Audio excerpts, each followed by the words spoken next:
A meeting is scheduled to take place at the Vatican among First Nation, Inuit and Métis delegates, as well as Canadian Catholic bishops, church officials, and ultimately Pope Francis. The impetus for this gathering is to address the legacy of Canada's residential school system and how the Catholic Church can make amends. Phil Fontaine is a former national chief of the Assembly of First Nations. He will be a member of that delegation, and he joins us now from Calgary, Alberta. Phil Fontaine, it's good to see you again. How are you doing? I'm well, thank you. Glad to hear it. You are part of, as we suggest, this delegation that's going to be having 4 days of talks at the Vatican with church leaders. What's on your agenda as you head towards those meetings? I think we have a common agenda. There are 13 official delegates for the Assembly of First Nations, and we're following, all 13 are following the same script. And uppermost in our minds, of course, is an apology from the Pope and a commitment to visit Canada soon. And as you know, this announcement was previously made by the Canadian Conference of Catholic Bishops. And so those are two very important issues, but there are also other matters that are of critical importance to us. Access to records, the issue of unmarked graves, the doctrine of discovery and setting that aside forever. And I would be remiss if I didn't make the point that we're, of course, also focused on the Truth and Reconciliation Commission. The 94 calls to action and the 10 principles of reconciliation. Right. Now, this will not be your first audience with a pope. You had one previously back in 2009, and I wonder what you think will be different this time from last time. Well, there are differences from 2009 to this one. The discussions leading up to the private audience with Benedict XVI were discreet conversations with the Canadian Conference of Catholic Bishops and the Vatican. And leading up to the private audience, we had already had the Indian Residential School Settlement Agreement, the historic agreement, and the apology in the House of Commons from Prime Minister Harper. So that played into the invitation from the Vatican to meet with Benedict XVI in a private audience. This time, much of what has transpired has been public.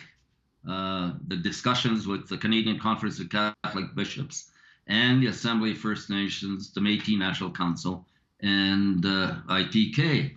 And as well, and this is really important, we didn't have the TRC then, 94 calls to action. This has been central to all of the conversations between the Catholic Church and our community. And we didn't have the situation with unmarked graves. We weren't being stalled by governments, I mean, not the government, but the church's reluctance to allow us access to all of the records they have here in Canada, but as well, importantly, records they have in the archives at the Vatican. I want to read you and pick up on the comment you just made about the unmarked graves, because when Pope Francis first heard about this at the Kamloops Indian Residential School earlier this year, here's part of what he had to say. With sorrow, he said, I follow the news from Canada about the shocking discovery of the remains of 215 children, pupils at the Kamloops Indian Residential School in the province of British Columbia. I join the Canadian bishops and the whole Catholic Church in Canada in expressing my closeness to the Canadian people who have been traumatized by this shocking news. This sad discovery further heightens awareness of the pain and sufferings of the past. May the political and religious authorities in Canada continue to work together with determination to shed light on this sad event and humbly commit themselves to a path of healing and reconciliation. Now, having heard those comments, what do you think that portends for you? Well, that certainly wasn't an invitation to visit the Pope in Rome. Neither did it speak directly to the issue of an apology, and so things have changed. Uh, Incredible pressure from different quarters in Canadian society, pressing the Catholic Church, the Pope in particular, to apologize, so that all Canadians can begin the process of reconciliation. Because reconciliation isn't just about us, the survivors. It's really a Canadian issue, and the apology would would be very significantly important to get that process underway in a real way. Mr. Fontaine, I know you have talked about this before, so apologies for making you go down a road that is well traveled by you, but I know there will be people watching and listening right now who don't know that when you talk about residential schools, this is a very personal story for you. How old were you when you first attended a residential school? I was 6 when I entered, and I spent 10 years in 2 schools. Where were they? Schools. Where were those schools? One located on the reserve that I'm from, Sagging. It was called the Fort Alexander Indian Residential School, and another in Winnipeg called the Assiniboia High School. Did your parents have the option of sending you there? No, gosh, no. They didn't. They themselves had been students at the residential school. All my older siblings. Our grandmother on my father's side had been a student at the St. Boniface Industrial School. And no, there was little or no choice. In fact, my parents removed my brothers from the residential school for 1 year in protest for the treatment at the school. Eventually, they all returned, and I had my turn when I was 6. And my life for the next 10 years was about residential school. Do I infer from the name of those schools that they were run by the Catholic Church? They were run by the Oblate Fathers and Oblate Sisters in Fort Alexander, Oblate Fathers and Grey Nuns in Winnipeg. When you spoke to Pope Benedict back in 2009, did you raise your own personal experiences at residential schools with him? No, God, no, I didn't. It was more a general statement about the experience of that was shared by many thousands of First Nations and other Indigenous peoples in residential schools and industrial schools, and what that meant to our people, and the consequences that we have been forced to live all these many years because the church, up until that point, had refused to acknowledge, at least through an apology, very importantly, that they were very directly responsible for what had transpired, keeping in mind that they didn't operate all the schools, but the largest percentage of Indian residential schools were operated by various Catholic orders in Canada. And when you put that information to him, what do you recall his reaction being? I thought he was sincere in his response to the statement that I had delivered to him. And he expressed sincere regrets for the abuse that had been inflicted on children. And he made the point very clearly that there was no place in the Catholic Church for such abuse. But he did not, if I recall this properly, he did not offer a formal apology. And I wonder what, in your mind, do you think has prohibited the Church from offering that apology that has been so sought after? You're right.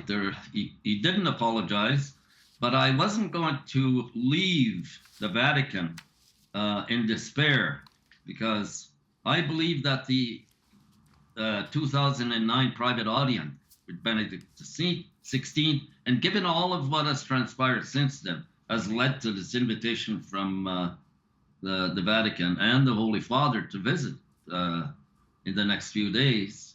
And I think that's critically important. Where we take it from there, I mean, that's that's the important challenge that faces us. Because the apology is one thing. Um, um, it's really important. The visit by the Holy Father to Canada is very important. If he combines the two, that would be, I think, monumental. And if he apologizes when we're in Rome, wonderful.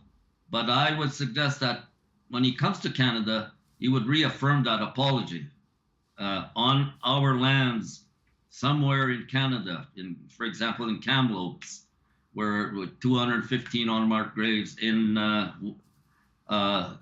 Wanuskewin, Saskatchewan, Winnipeg, and other places.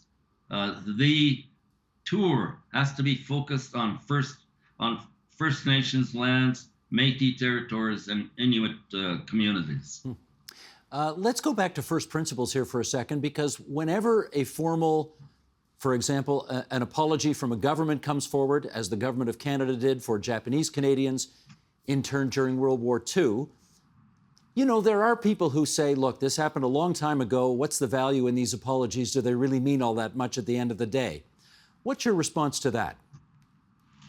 Well, it's true. It happened a long time ago, but we still suffer the consequences. And we're not the only people that suffer. All Canadians suffer. And the point here is, for example, most Canadians were not aware of the residential school experience. It's the issue of unmarked graves seemed to grab the attention of all Canadians. So the point here is, the apology is yes to the people that attended residential schools, the survivors, but reconciliation is about all Canadians. And the apology will make it possible for all Canadians to join with us on a journey of reconciliation that has been described as a hill that we all have to climb. And we need all of the support that is possible. And there could be no greater expression than to have Pope Francis clearly articulate an apology to our people. Yes, and a commitment to reconciliation. I hear you. Let's clarify that while the Pope himself has not offered a formal apology, the Canadian Conference of Catholic Bishops did apologize a couple of months ago. And I just want to read an excerpt here from the Globe and Mail. This is from investigative reporter Tom Cardozo, who wrote the following. As part of the Indian Residential School Settlement Agreement reached in 2006, Christian denominations responsible for operating Canada's residential schools agreed to pay restitution. The Catholic Church, which operated roughly 60% of residential schools, had the largest set of financial commitments. Those included a $29 million cash payment, 80% of which was to go to the Aboriginal Healing Foundation, an Indigenous-led national organization, $25 million of in-kind services provided by the Church, and an additional $25 million in a, quote, best efforts national fundraising campaign. But according to the government's court submissions, Church officials violated the terms of the settlement agreement by reallocating funds meant for reconciliation and healing. Ottawa's court filings called the move shocking and argued that Catholic officials had, quote, taken a novel approach to accounting. Okay, you were, I think you led the team that was involved in that 2006 settlement, the negotiations there. Where is this at today? Well, the most recent commitment by the Canadian Conference of Catholic Bishops is to raise $30 million over 5 years. The fund will then be transferred to an Indigenous organization that would then proceed to support Indigenous-led initiatives and programs to deal with healing. And the other 3 outstanding issues, I think that's a matter that's a matter between the government, the courts, and the Catholic Church entities in Canada. And so you asked me earlier about the apology and why there seemed to be a reluctance. I think the issue all along has been about liability, but that was addressed in the Indian Residential School Settlement Agreement, other than these three outstanding issues that are outlined in the Globe and Mail article. But since, of course, we have the $30 million commitment by the CCCB, and we'll see how successful they are. What makes me optimistic is that it's the congregations themselves, Catholic Church congregations, that have been really strong on pressing the church leaders to do the right thing, which is to convince the Pope to apologize, come to Canada for a papal tour, visit certain First Nation communities that I've already noted, and figure out together next steps, because there are a whole number of things that we still have to do to make things better. We shouldn't overlook the fact that the Canadian Conference of Catholic Bishops has been involved in discussions with the three national Indigenous organizations for the last few years about this visit to the Vatican, and including going as far as drafting a statement that would be part of an apology by the Pope. But the pandemic happened, and all of those discussions were set aside. All of a sudden, we heard that we were being invited to Rome. And then, during the course of our discussions, and I'm referring to preparatory discussion for the visit, we learned that the Pope had committed to coming to Canada. Now, I'm going to circle back to a previous answer that you gave, because it's not only the formal apology you would like, it's also releasing all the records that you referenced earlier. Where are things at in terms of the release of records from the Vatican to getting at the eventual truth of what happened? Well, some dioceses have released records. For example, the Archdiocese of St. Boniface has provided me and others with a number of documents related to the industrial school that was situated in St. Boniface. And these are good records. I've had a chance to review the records. I think they're very, very helpful in terms of identifying the students that attended the industrial school, those that died, and the cause of death, and where they are buried. And they're all, those that died at the industrial school are buried at the old graveyard at the cathedral in St. Boniface. But they're essentially unmarked graves because no one knows where these people are buried. I mean, we're talking here about 6,000 people that one would consider unmarked graves. And these are not just the kids that died at the industrial school. So really very important that we have full access to these records. And we understand that there are all kinds of records at the Vatican archives, the secret archives as they've been called. And there are discussions ongoing that may result in the Vatican opening up these archives for researchers. The other thing I wanted to mention, I don't want to forget this, Steve, is that the church at their museum in Rome has a number of artifacts and exhibits, Indigenous artifacts and exhibits. We've been reading about a kayak, an Inuit kayak. I saw that kayak when I was given a tour of the Vatican, and I saw magnificent pieces of artwork, masks, and mucklucks, and what have you, that are contained and have been held there at the Vatican Museum for years and years and years. I think we should begin discussions with the Vatican and church authorities in figuring out how we can have those artifacts returned to the rightful owners, and that is our people here in Canada. Mr. Fontaine, this may be a bit of an odd question, but I'm going to ask it anyway. You've been through a lot. Indigenous people in this country have been through a lot. Do you forgive them for what they did?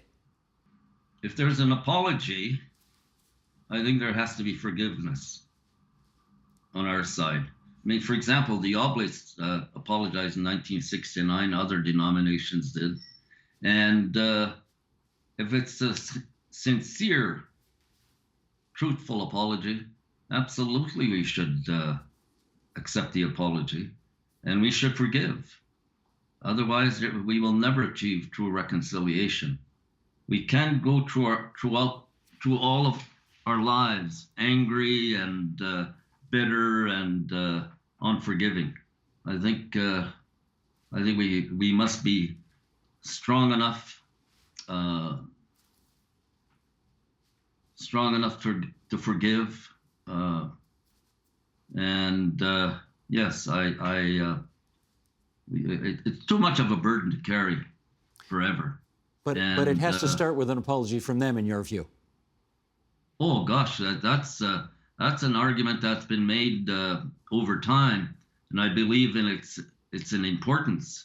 But there's been important work that's been going on for a number of years now between the various Catholic Church entities and our people, and that goes for the other denominations that are designed to bring about reconciliation, that are about bringing out the truth. And these are really positive indications of a commitment on the part of the various denominations, including the Catholic Church, to learn from their mistakes and not to repeat those mistakes.